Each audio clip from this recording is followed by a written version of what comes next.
Hello there. Welcome to my review of the Rockford Files Season 1, Episode 3, The Countess. Written by Stephen J. Cannell and Roy Huggins and directed by Russ Maybury.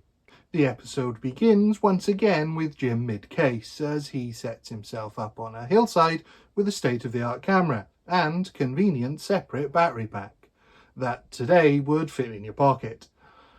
This is intercut with a woman in a cab being gently flirted at by the cab driver. I'm a Scorpio, with Pisces ascending.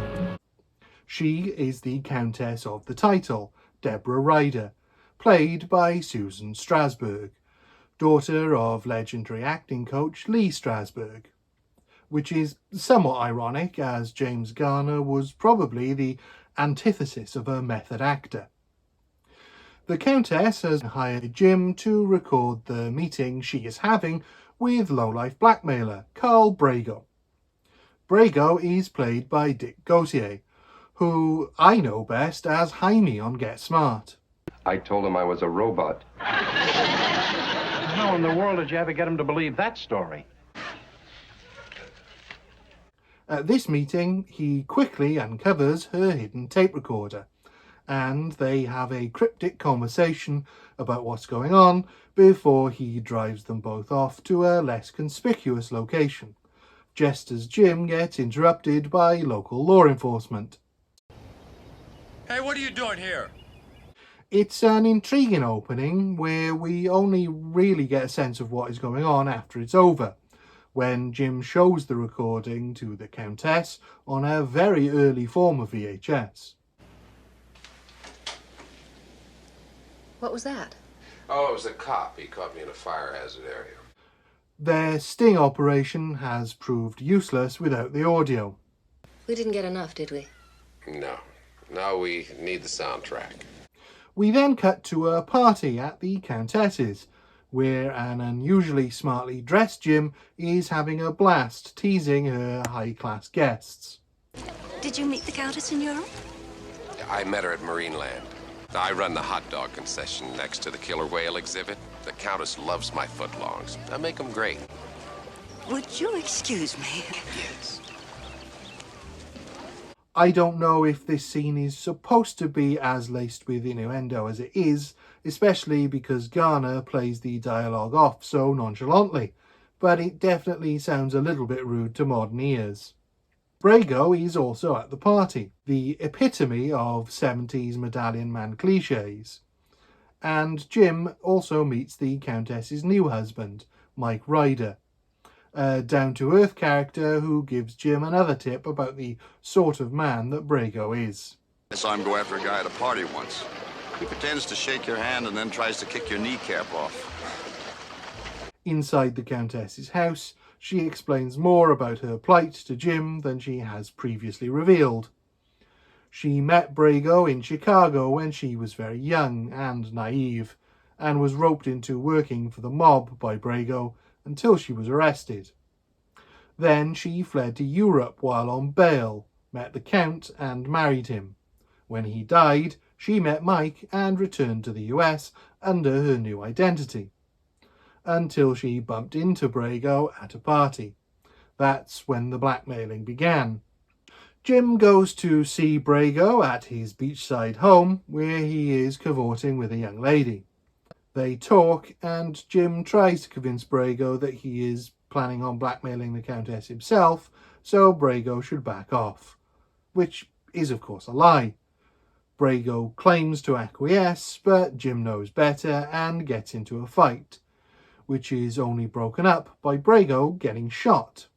Jim chases after the shooter but loses him and is pulled over by the strangest dressed highway patrolman I've ever seen. On the ground, now. I certainly don't remember Ponch ever wearing a bow tie in Chips, but maybe I'm wrong. This second first act, where the blackmail case is effectively over but the murder case begins, is an interesting twist, and the first time we really see Rockford at the wrong end of the law, as he is now the chief suspect for Brago's murder, as far as the police are concerned. Normally, he doesn't investigate open cases, but as he's on the hook for this one, things are a little different. And in just 20 minutes, the story has gone from one where we knew exactly who was doing what to who, to one where he and we are clueless. At the police station, Jim is questioned by his first regular antagonist policeman, Lieutenant Deal, played by Halloween 3's Tom Aitkins. He has two witnesses from the beach who identify Rockford, but can't be sure if he had a gun or not, which doesn't particularly matter to Deal, who plans to take him in anyway. Thankfully, we have our second appearance of Jim's brilliant lawyer, Beth Davenport, this time working for Jim. She doesn't take any of Deal's nonsense, professional or personal. I haven't spoken to my client yet, but I think you can ease off a little. Is that so, honey? I'm an attorney, Lieutenant Deal. I expect to be treated as such. You call me honey again, you're going to hear about it from your captain. We get more character development from her here, showing her to be a fierce and incredibly competent lawyer, who doesn't take kindly to being brushed off because she's a woman, in what must have been an incredibly difficult job for a woman at the time. She's also able to offer Jim some keen legal advice about how to find out who's actually behind the shooting.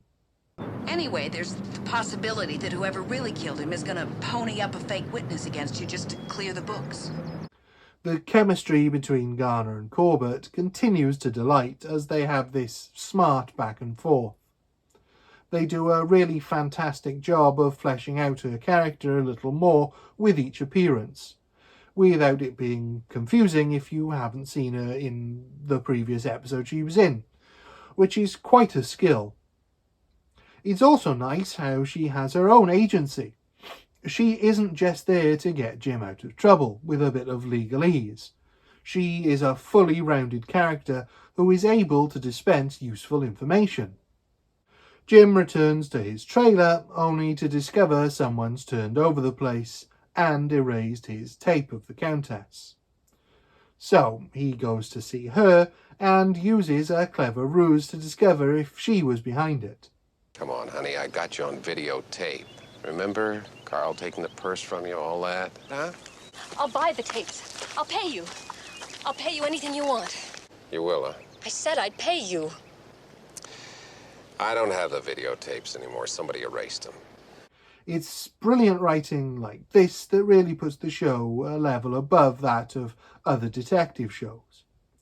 It demonstrates how clever Rockford is as a character, and how it's not just the final reveal that needs to show off the detective's genius.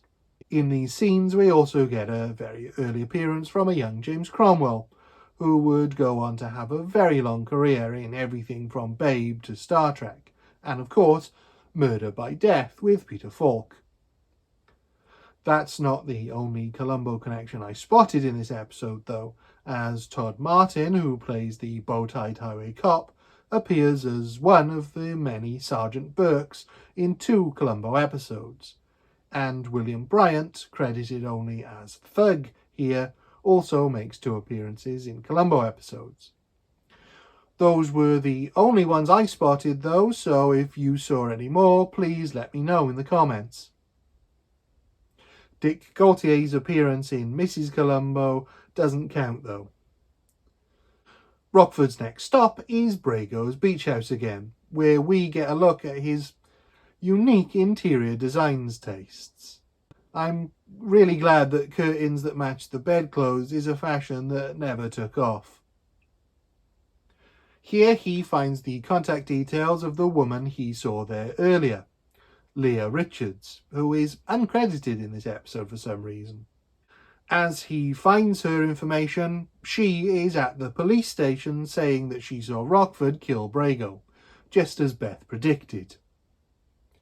Jim phones Dennis with Richards still giving her statement, and Dennis tries to find out where he is so he can arrest him. So anyway, what have you been doing? You out at the trailer?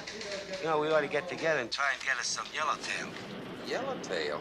What are you talking about? They aren't running. Becca must be a pretty awful poker player because Jim is onto him pretty quickly. It's difficult to tell if this is Dennis doing it on purpose to give Jim a heads up or not. If it is, then I take back what I said, he must be a superb poker player, because there's no hint this isn't genuine befuddlement. Jim gets out to his trailer, but there are two guys waiting to pick him up. He assumes they're cops, but we quickly find out they aren't. Luckily for Jim, we find this out because there were two cops about to pick him up, and they follow him. Again, this is a really clever device, as it's perfectly logical and doesn't rely on someone somehow getting a message to the cops just in time. Jim is taken to a mob boss who wants to know why he killed Brago. But Jim says he thinks organised crime did it, eliciting this amusing response. I'm in organised crime, Mr. Rockford. The mob boss then threatens Jim, who is able to stall for long enough before the cops arrive. Fortunately, it's Becca. Unfortunately, he wants to arrest Jim, so Jim does what he has to do and makes a run for it. Oh, Dennis, would you look at that? Sorry, Dennis. Having eliminated all the other possible suspects, he heads to the real killer, the Countess, his husband, Mike. He killed Brago in a futile attempt to cover up the blackmail, and plans to do the same with Jim. Jim's somewhat insane plan to get away is to drive really fast so Mike can't shoot him, or it would kill them both.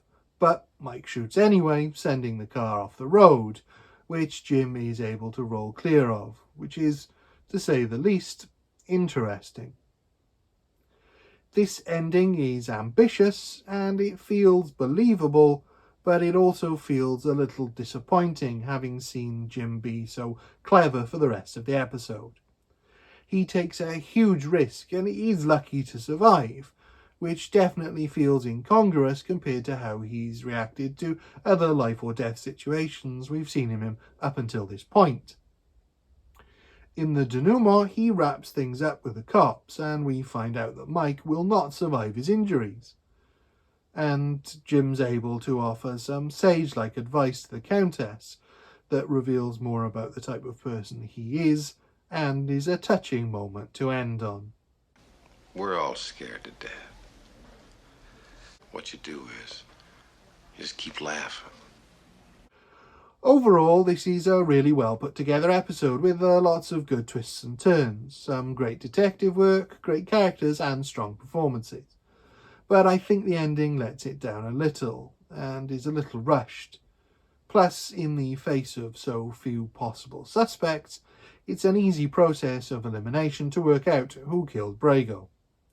Plus, there's no Rocky in this episode, so for those reasons, this is a 4 out of 5 for me. Thank you. Goodbye.